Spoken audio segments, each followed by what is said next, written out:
And if everyone is ready, we're going to stay here in Spain, and we're going to be talking about how do we tweak the pet market. So you know that most pets normally have a microchip, but in most cases, it can only be read by the vets. What if we can make that microchips broader in use, and it can be read also with a mobile phone? That way, we can include all kinds of important information and that we can be used and read by anyone that finds the pet. So to talk about that, please welcome, all the way from Argentina, in Spain, with a German last name, please welcome Marina Schoenemann, Managing Director at B1 Pet.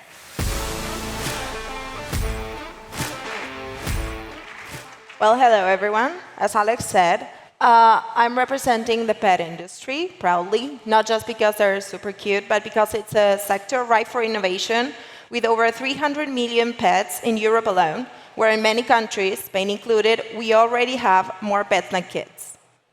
The sector is evolving, new services and products arise, and our expenditure on pet care grows significantly every year. But not everything is evolving. Microchips can only carry an ID number currently, which is used to track the pet's profile in a regional database. This can only be done by professionals using a vet scanner, and that makes it challenging to find lost pets, especially if they're found outside the register region. Wearable devices have tried to fill this gap, but they come with their own issues, like battery dependence and discomfort, plus they're not a replacement for microchips, which are mandatory. That's why today we're introducing B1 Pet, a unique solution based on a chip that can be read both by vet scanners and a smartphone.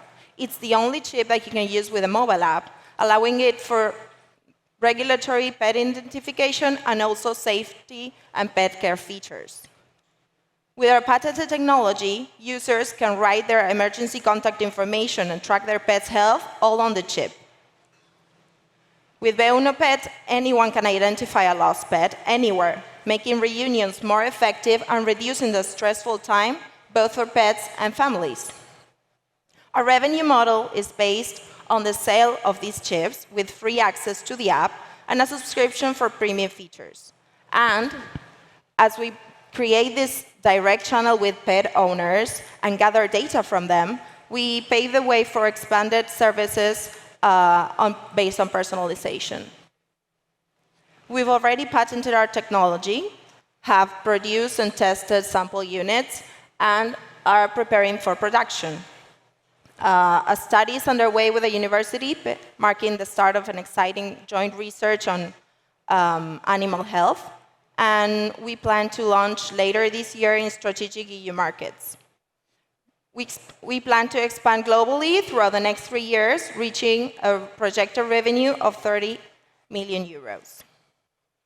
We're currently seeking funding to finish international certifications and to launch production, and strategic partners to secure a successful launch and to create synergies in the pet care industry, including insurance. Join us in transforming pet care, creating safer environments for healthier pets. Thank you. Thank you, Marina. Okay, judges, first question. Who's going to break the ice? Yusuf. Hi. Hi, thank you. Congratulations. Do you talk a bit more about the team that you gathered to do that? Why you guys are the best one to have this develop in Europe? Well, we have an excellent team of technologists and engineers. We come from a bigger company called Disruptive, which does microchip implants, both for humans and animals. We've done similar devices for the human sector before. We have thousands of people using our devices, for example, in Sweden.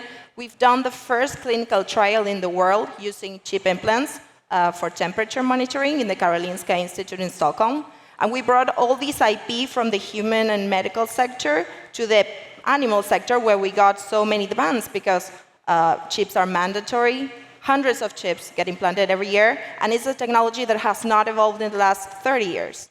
So we were already chipping the animals, and we got the know-how to add value to that. Okay. Any other question, judges? No? We have one over there. Hi. So I wonder if you could just go into a tiny little bit more detail about the go-to-market. So you talked about launching on the e-commerce, and you talked about key partnerships. Do you have any key partners currently signed up with letters of intent or anything of that nature? Or if not, could you talk through a little bit the strategy? Yeah, we already 20 seconds. Okay, we already have some traction in Sweden. We're working on a company that is going to market this for the cat industry. In some markets, we're going to do exclusive distribution. And then we're talking with big companies for larger international distribution. The market varies a little bit in each country, so we're adapting a bit. But we're starting on these European and American markets where chips are mandatory already. Okay, the question is more what type of partnership? So insurance companies, pet food, sorry. food You chains. guys will talk later. Okay. Thank you very much, Marina. Thank you so much. Big applause to Marina. Thank you. Okay, now we're staying here. We were just talking on the backstage. I just had to do the technical inspection for my vehicle, for my car. And my wife always keeps telling me, it's like, why did it took you so long to actually do this? You're an illegal, okay? So please, team, remove this from the recording. And it's like, yeah, it's just so freaking painful. You have to take it to the garage, they need to check it, it's expensive, then you have to go elsewhere. And they were just telling me, why didn't you call us? One click, we do that for you with a discount. So any of you struggling to get things done with your car from the comfort of your home with one click, you want to hear about this. So please welcome on stage our next speaker, Ricard Guillem, founder at Kafler.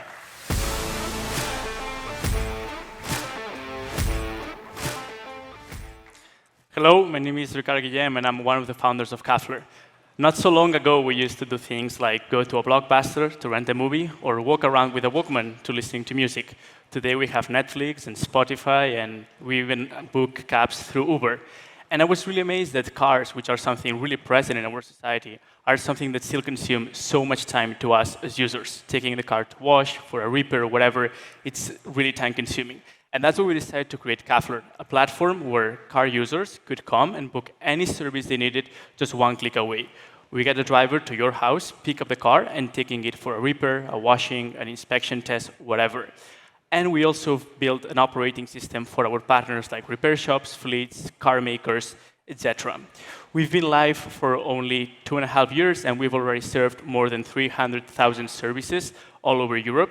And I think that this is a proof of how big and massive this market is. And the reason why we're doing this is because the car industry is really stuck in the past. It's time-consuming, it's fragmented, it's old-fashioned, etc. And while being a strong pain point for both the consumers and companies, it's also a massive opportunity. There are more than 1.4 billion users globally, and it's the second largest household spend, which is quite a high number of 12% of whatever a family spends. And that's why we basically built this idea of creating a platform where car users could come and book any of the services you see here on the screen.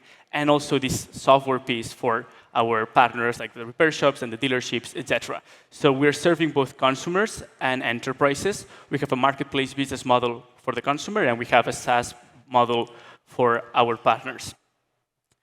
I was just mentioning, since we launched the company, in just a couple of years, we've served more than 300,000 services. We currently have over $7 million in net revenues, more than $150 million in GMV, in gross merchandise volume, and we're profitable in Europe. We're operating in 5 countries, Spain, France, UK, Germany, and Italy, and we've raised more than $10 million in funding till date from top-tier investors like Seaya and some of them who are also in the audience today. And the idea and vision that we're trying to pursue is we really want to become the super app for car users, to really become this kind of one-stop solution of what you need as a car user. And we also want to become the operating system for mobility companies across the board. The car makers of the world that we work, like with Volkswagen, Renault, Toyota, all the way down to an independent repair shop. And the reason why we're founding this is we're a team of 2 founders. My co-founder, Inigo, has been in the industry for more than 20 years, and he saw how painful the industry is firsthand. I myself am an industry outsider, but my family has been historically working as technicians and mechanics, etc.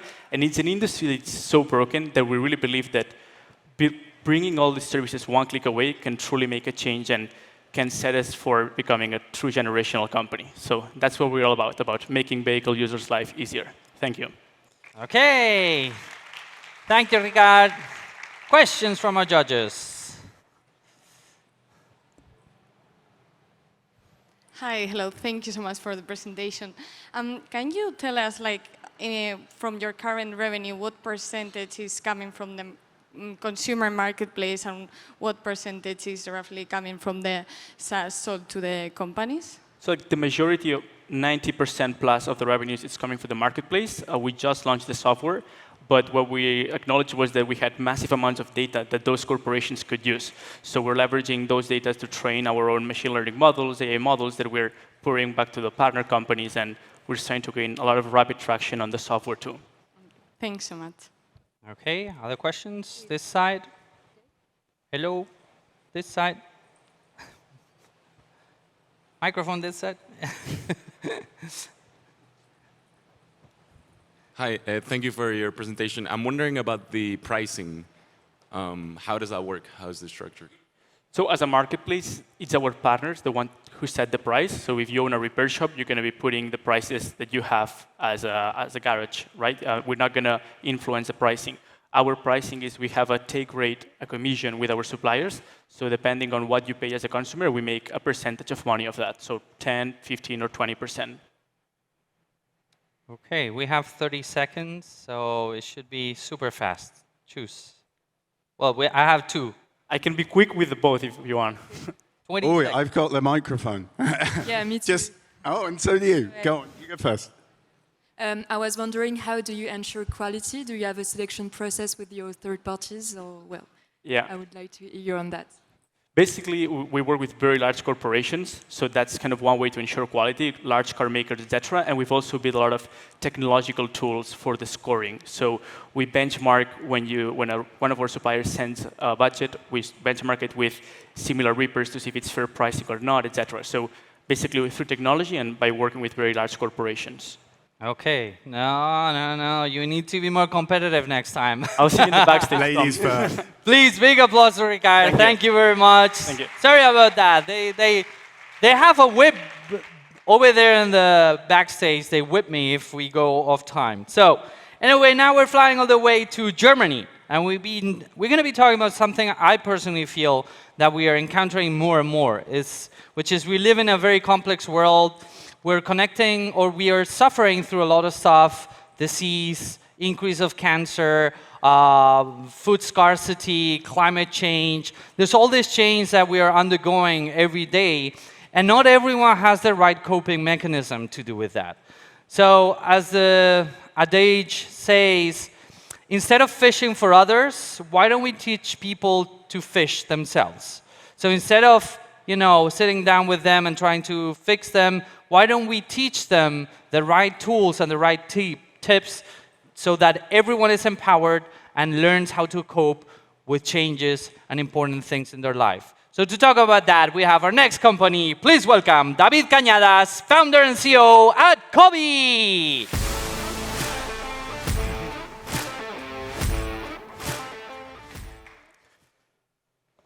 At Cobee, our vision is clear. We empower those struggling with life-altering conditions to feel supported, understood, and never alone. It all started a few years ago when I was diagnosed with an incurable degenerative eye disease, and the doctor told me, "Don't worry too much. Before you go fully blind, you will already be dead." From here on, my journey of grief began, where I conducted over 60 interviews with patients, parents, and experts. And if there was one feeling they had all in common, it was loneliness and isolation. This is a real problem that's the biggest in children with chronic health conditions, where over 480 million families struggle worldwide on a daily basis. But soon, this will change. We bring you Cobee, the coping buddy. Cobee is an AI-powered chameleon buddy that provides practical tips, emotional support, and community connection so that children learn how to cope with the disease. Now, picture Sam getting diagnosed. Sam can read from his books. Cobee teaches him how to use a tablet as a magnifier. Sam gets bullied by others for being different. Cobee teaches him how to communicate effectively. Kobe also brings Sam together with a community of peers so that he has a sense of belonging and understanding. Now Sam doesn't walk alone anymore with his buddy at his side. Our first target market is Germany, where studies show that over 1.8 million children are struggling with this problem. We make money through the sale of our interactive physical plus toy and a premium subscription app that enhances its capabilities. And we stand out in the crowd by being useful beyond entertainment and by providing individual support, but also communicate connection. Our first target market are children, and we want to expand into other target groups till we become the premium accessibility brand people go to when things get rough. And our journey started by the end of last year when we won a German Innovation Award. Now we're part of the incubator of the University of Munich, and we target to bring our MVP to the market by the beginning of next year. So what we're looking for today is for people who share our vision and can help us to build relationships for future investments and get closer to our customer because we want to understand them. Because we will be there when the journey of grief arrives. From denial, over anger, over bargaining, over depression and acceptance. But my friends, this is not the end. Join our journey, since together we can unlock the sixth stage of grief of thrive. Thank you. That's very cool. Yeah, stay here with me. I stay. Okay, judges, questions for David. Anyone? Now is your chance. Now is your chance. You can be the first one. One here, one there. I know in Germany you have the solution where digital health solutions can be prescribed. I can't remember what it's called. There's a regulatory issue Yes. that you can do. Is yours prescribable by doctors? So, and if not, what's the price point? Because there's going to be an issue there, I imagine. Two things. First, at the beginning, when we sell our MVP, it will be not a prescription. It will be really a lifestyle coach companion. Once in the future, once we get to the point where we really can prove that children have a better life and so on, we can think about different models like DIGA, Digitale Gesundheitsapplication, where we can get it to get paid by the insurance. But that's a long way. That also needs a lot of money and a lot of time. So we're thinking of that in the future. We're not a health device in the first moment. Okay, we have another question over here. Well, my question has been answered because I was wondering about the go-to-market strategy and whether it's whether you had done clinical trials or not. But You've already answered. Two birds with one stone. I didn't fully understand the question. You answer already. Don't worry. Okay. Given that chronic patients have probably physical and cognitive limitations, is your mobile app a nuclear part of the user experience? So the mobile app is first of all for the parents. So also we want to make a parent community, and also they can monitor what happened with the children. Once the children grows bigger, we think that he will move his Kobe experience to the mobile app. You won't have the play toy anymore. And in life, there come other situations where you have to cope. There comes a point where you adapt it as a chameleon and you're fine, like I am with my eyes, but then something happens and you have to adapt again, and you have your Kobe where you can always reach back. So you don't need always a subscription, only when things get rough.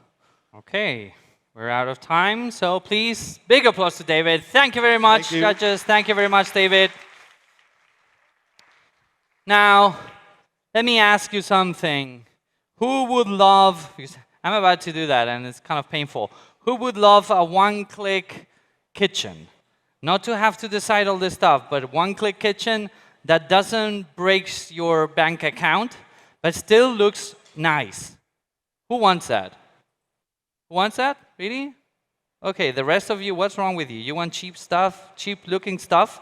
Come on, you can do better. You deserve better. So because we deserve better, please welcome our next startup on stage, Jaime Pon, CEO and co-founder at Cubro. Thank you, Alex, for that warm introduction. Everybody aspires to have a beautiful home, a home that's inviting, a home that's cozy, and a home that's functional. But above all, everybody wants to have a home that reflects their personal style. And at Cubero, we believe that integrated furniture is the best way to achieve this sort of home. Now, what is integrated furniture, you might ask? Well, it's everything that if you were to turn your home upside down, wouldn't fall out, such as your kitchen, your wardrobes, or your bathrooms. The difficulty is that integrated furniture is complex in nature and therefore has given retailers disproportionate power over many years. It's created a distribution problem where retailers are disincentivized to go online, and it's also created a product problem, placing design and personalization beyond the reach of most consumers. Our solution is to provide an affordable design based on our custom premium-made fronts together with IKEA's modular furniture systems. This allows our customers to have very high quality products and without the premium price tags that are provided by other premium brands. On the distribution side, we've created a digital-first, customer-centric process that allows us to capture interest from leads early on in the process, to basically manage huge volumes of leads in that process and prospects, to provide those prospects with superior design capabilities, and to provide the customers with a customer experience based on automated or tailored sales approach. Now, in these 5 years, we've tractioned with consistent revenue growth, and today I'm happy to say that we're profitable at the operating level. Also, all of our KPIs are showing that the business is scalable, and today more than 40% of our revenues are already coming from outside of Spain. Now, you might be asking, kitchens, wardrobes, bathrooms, maybe in your home, but not in your portfolio. I would say, think about it again. It's a huge market. It's a 63 billion euro market in Europe alone, and it's ripe for disruption.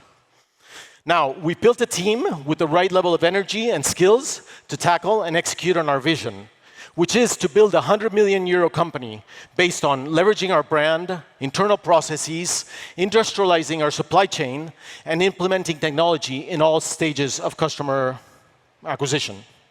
Now, today we've done this on the back of less than €1 million of funding, and we're in the process of executing our new business plan and raising and closing a 2 million round. At Cubero, we're ready to innovate in this market and bring affordable design back to the consumers.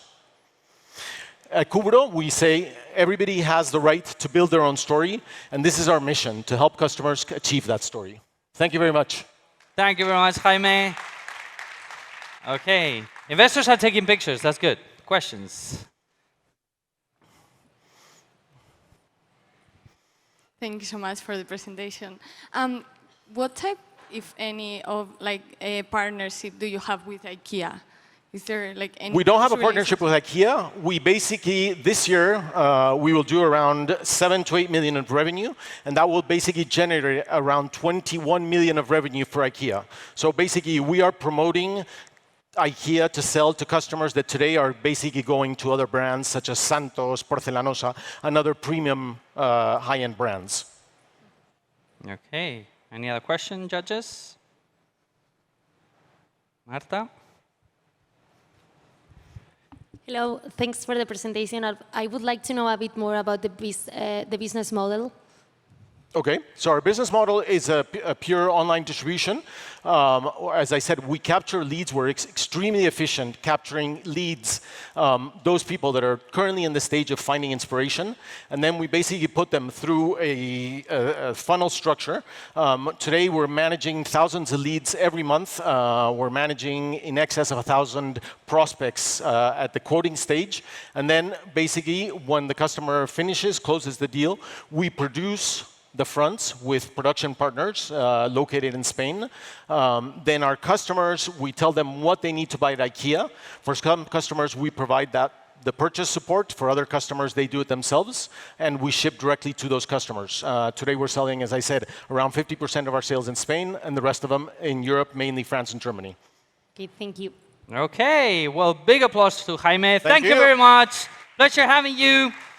Okay, we can keep on moving, and I think everyone has at least heard of this, but despite being more connected than ever before, there's this kind of epidemic of loneliness. People keep feeling lonely, right? And so we've been trying to tackle this with different approaches, and maybe one of the most interesting ones that has been on and off for the past few years is co-living. What if we could share the living with other people, interesting people, so we don't feel that alone, but we still have our own particular space, right?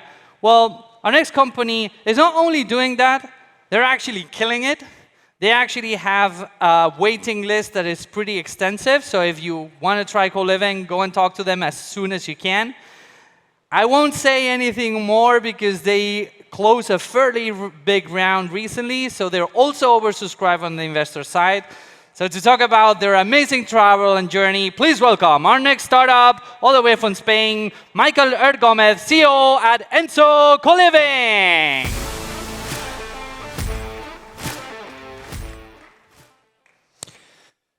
What if you could live with someone like Elon Musk or Mark Zuckerberg in a 400 square meter apartment in the center of your favorite city and have all the services included, like maintenance, cleaning, laundry, even a chef that comes and cooks for you? This is Enso Co-Living, a company where you can live in a right place with the right people and optimize your time. We find three main problems in the real estate sector: the lack of reliability, the lack of comfort, and flexibility. And we solve them. And let me show you how with an example. You can rent a place like this from wherever you are in the world to wherever you want to live in the world. Trust the process, a fully equipped place, and stay for as long as you want. Cool, right? Market size, well, it's real estate. It's the biggest market in the world. And we plan to conquer it all. And today, I want to announce exclusively here that we just raised $9 million for our expansion to the US. Woo! Competition.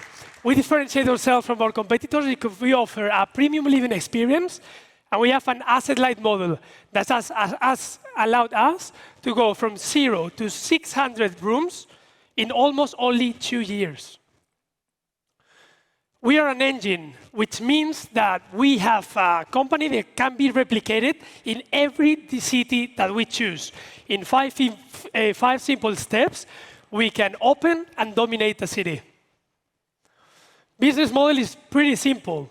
We create an arbitrage in between the rental price of a square meter and selling a premium living experience.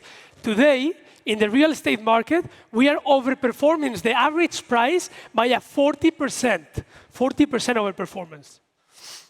KPIs, well, $500,000 in monthly recurring revenue, 100% occupation, over 100, and more than 1,000 people in our waiting list, different people every month who want to live with us.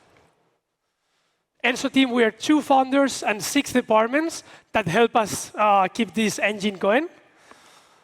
Another of our spaces, and we are prop tech, which means that we care about the scalability. And now we are building an end-to-end platform that will help us take Enso to the next level.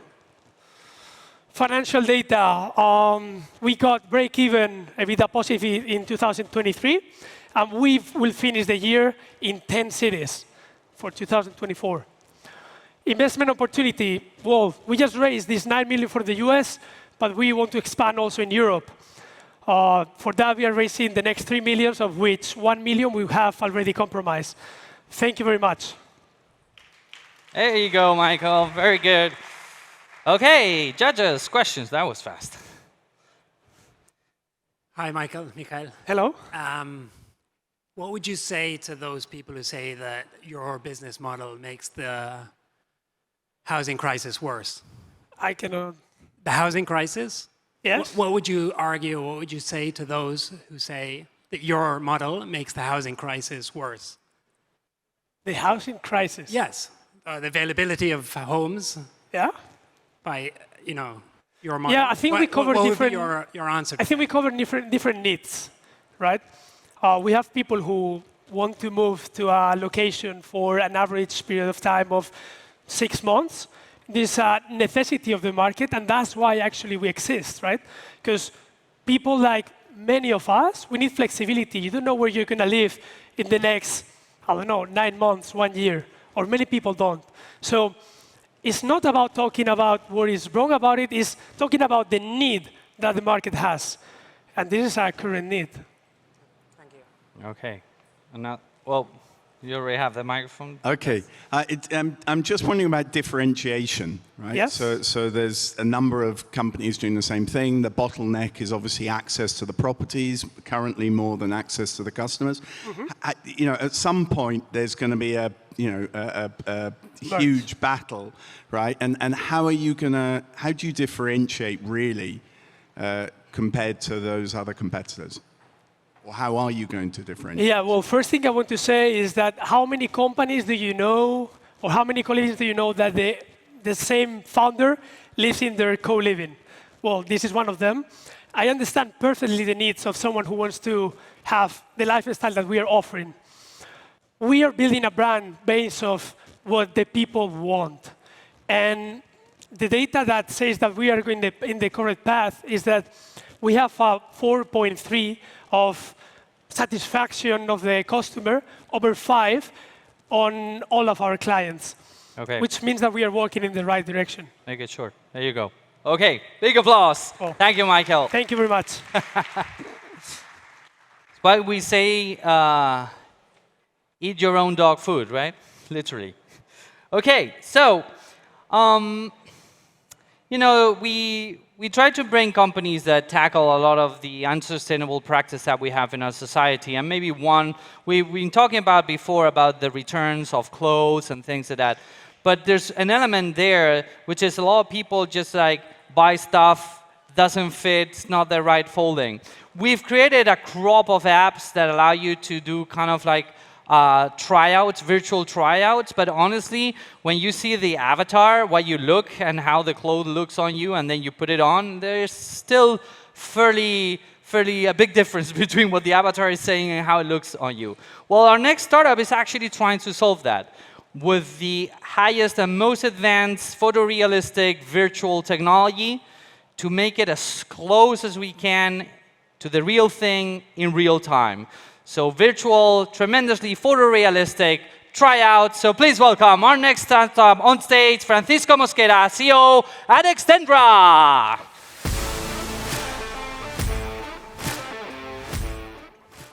Hello, thanks for having me. Do you know that the fashion industry is one of the most pollution industries in the world?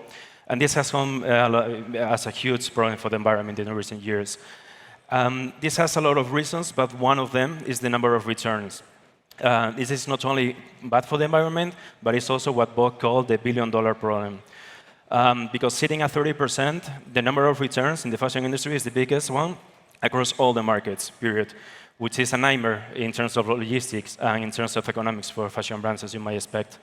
So we created a solution to give more information to the customers about what garments are about to buy and which size should they buy.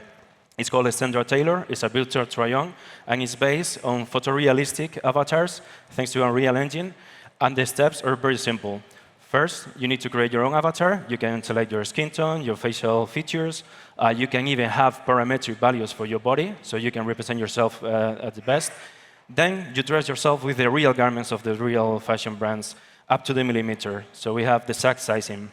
Then you can also animate the avatar. You can see it walking up the stairs, and a lot of other animations. So you can see even the materials and how it was made. You can top up this with a heat map that gives you more information, more insights about which is the best size for you. How can we implement this? It's very, very simple. We can implement it on any web or app for any fashion brand. In order to do this, the customer just has to click on a button and the virtual try-on will appear right in front of him. We do this thanks to our partnership with Google and T-Systems. Everything is cloud-based, it's cloud render, so everything gets rendered on the cloud and gets streamed to the customer. Our business model is also very, very simple. We work with licenses. The more licenses the customers use, the more virtual try-ons they use, the more revenue that we have. And the market is huge. Just in the US, it's estimated that each year, $38 billion get lost in returns. If we can capture 5% of those returns, we can save up to $2 billion for these brands in the US. And obviously, we do have competitors, from 2D, generative AI, to 3D solutions, and from less quality to better quality. We sit on the top right corner next to bots, our closest competitor. But we have strong points for our solution, because we have full-size body, we have animations, we have realigning, and we have the Unreal Engine behind it, with anyone else have. And we have a team of 26 skilled individuals, and we've been working for these kind of solutions, immersive solutions, for the biggest brands in the world for the past 7 years. So we have a ton of experience, even for the fashion industry as well. If you want to try now, you can. Here's the QR code. Basically, we have everything on the cloud, so if you try it, it will be up and running. It might take a few seconds because the connectivity here is very bad, but thank you.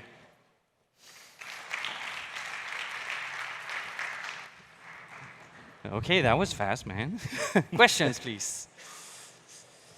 Judges, questions. No questions. One there, one there. She was faster this time. I'm sorry.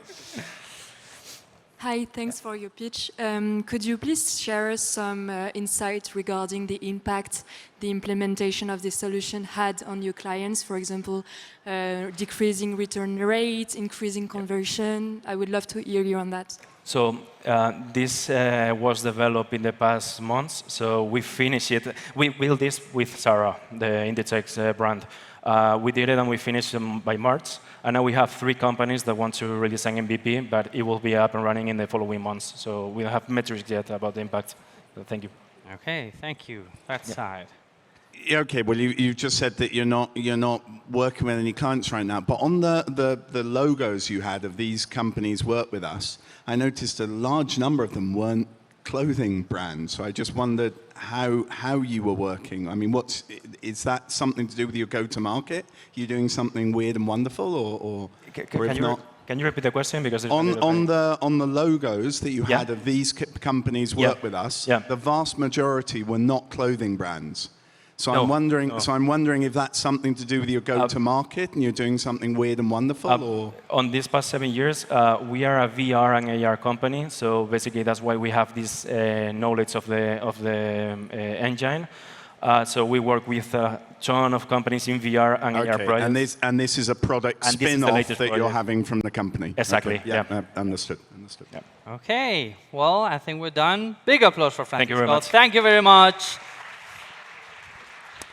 Now we're flying to the UK to tackle something that is a big challenge, which is a housing crisis. And this housing crisis happens everywhere, every city. The more people we cramp into the city, the harder it's becoming it's harder to find a place to live at an affordable price. And this gets even worse for people that don't have that disposable income. However, and this is a surprising thing, there's plenty of underutilized places in most of our cities. So what if we could actually get those places and transform them into something that's livable, that is high-tech, and we can use all this technology that we have nowadays to make it affordable. So please welcome our next startup, all the way from the UK. Big applause to Simon Poyser, founder and CEO at House.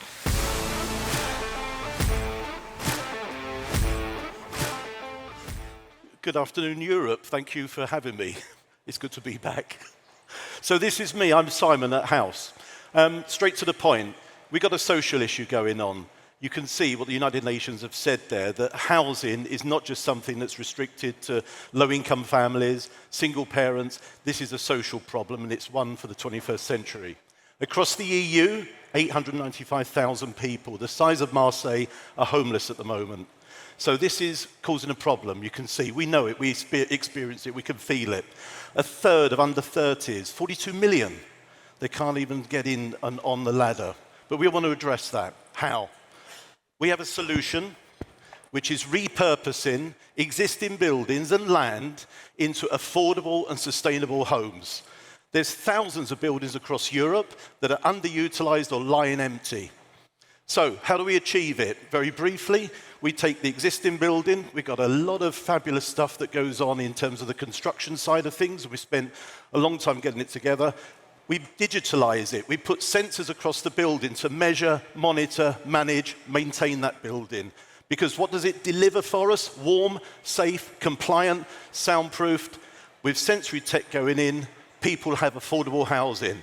What do we see? We've got 90% reduction in the construction process, 30% reduction into the cost of the construction itself, and then there's the energy consumption that's been reduced greatly.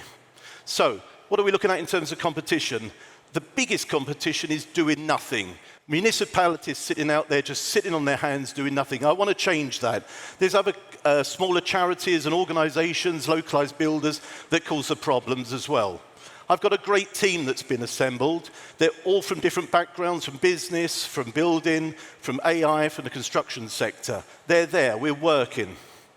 Why invest in us? Well, it reads for itself. We've won a major award already in the UK, which was from the Ordnance Survey, but we want to do more. We've got the ideas, we've got the business that we've delivered already. The investment, I'll say it out there, this is what we're looking for. We need money coming in to grow our company, to grow the business and deliver.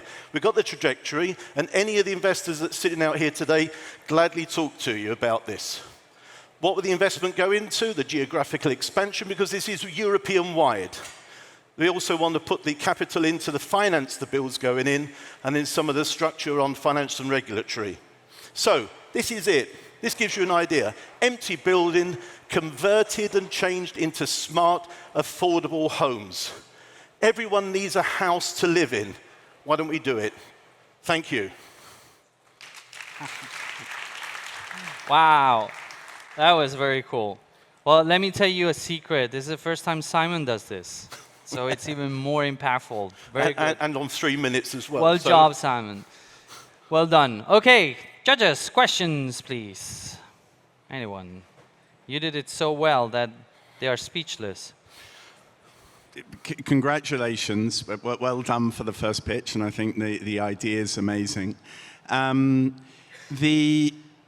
know somebody, get in touch, Tom Horsey on it, because I know somebody that's doing something very similar, but that was an idea of mine actually for housing for people with disabilities. Quick question regarding the traction, because I get the idea that you haven't yet launched anything, or not, because you put year one rather than... No, we've done £1 million worth of business already. Okay. So £1 million of, are you renting these properties? Are you selling the properties? What's the model behind that? The physical construction, and then the renting is ongoing. So that's part of the business model. Okay. So the revenues, for example, for, I don't know, last couple of years, what have they been? Well, we pre-revenue started 2018, and we started delivering revenue in 21. Obviously, the COVID thing got in the way. We weren't able to start. That was all delayed. But in the last financial year, we delivered 1.2 million euros worth of business. Okay. And, okay, fantastic. Okay. All right. And the growth prospects for this year? This is why I'm talking to you. We've just got such a trajectory that by the end of this year, we want to be on about 4.8 million turnover. And we haven't really started. I've been across most of Europe talking to municipalities. They've got the same problem. I just need the ability to get in there, to go and see these people and deliver and put the affordable housing together for them. Okay, thank you. Okay, well, Simon, thank you very much. Big applause for Simon. Thank you all. Thank you. Seriously, this felt very much X Factor, two Brits talking to each other. It's like, come on, Simon, can you sing? We can make this work. Okay, last startup of our blog before we go to lunch. Last but not least, from Spain, and we're talking about the convenience of trying to find all these tiny little tasks, services that we need at home, from cleaning to beauty to things like classes for people. Well, can we make it happen with one click and own the market? So please welcome our last startup. Big applause for Nacho Tejero, CEO at Webull.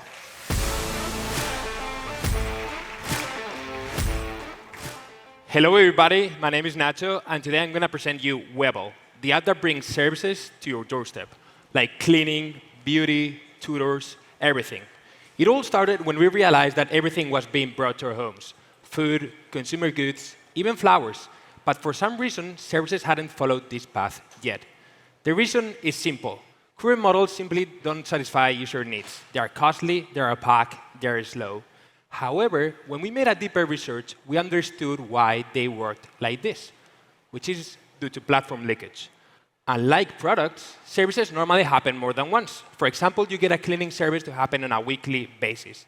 And what was going on is that users were going off platform after they met, so they don't have to pay the commissions of the platform. That's why our competitors created models that actually prevented leakage while sacrificing user experience. But we have created a third model, a model that is finally transparent, that it's also fast, and that it's also affordable. We're 50% cheaper than our competitors, and customers are loving it.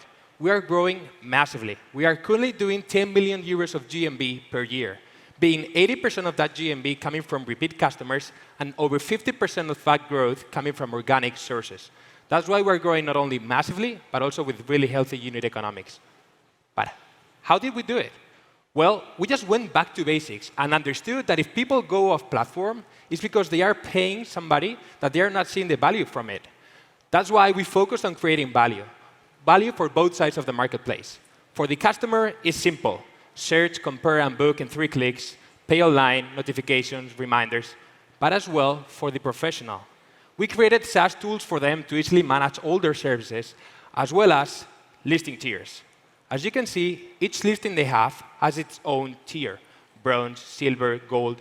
Each tier represents a higher visibility and a lower take rate, and the main variable affecting what tier they have is how many repeating clients they have compared to their peers. So we are rewarding loyal professionals with more visibility, so more customers, and a lower take rate, so a higher margin. That's why we made it rational for both sides of the marketplace to transact through our platform. And it's definitely working. We are comparing ourselves with Andreessen Horowitz retention benchmarks, and not only for the demand side, we're actually hitting those benchmarks, but for the supply side, we are hitting 4 times higher what they are looking for. This is Series A benchmarks, and we are still seed stage. Now, let me show you the product. It's an at-home services marketplace where we offer 7 main categories, and booking a service is super simple. Search the category you need, choose your professional, and literally book it in 3 clicks. Lastly, let me introduce you to the team. It's 4 founders. We're pretty young, as you can see, but we have already co-founded 3 startups, and we know Webble is the one. We have a product that is loved with healthy unit economics that outperforms competition, and now we are going to bring it to millions of people's hands. Thank you very much. OK, thank you very much, Nacho. So let's start up with the block. Questions from our judges. Come on, competition. Left side is winning here. You're getting slow. Thanks so much. So what percentage of the share of wallet of the service providers make through they make through Webble? Sorry? What percentage of the revenues of the service providers are made through Webble? So for 35% of our professionals, we represent like 25% of their share of wallet. For 6%, we represent 100% of their share of wallet. It's something that we target because the higher the share of wallet, the better they behave, the more value that they see from our platform, and the better they retain. It's something that we actually try to focus on, and it's working really well. Just to give you an insight, whenever there's one professional that makes €1 in month 1, that from that specific cohort, in 12 months, they are making €2 average. So they are retaining really well with us. OK, thank you. OK, any last question? No? Yes, there we go. What is the cross-selling level between the different categories you're covering?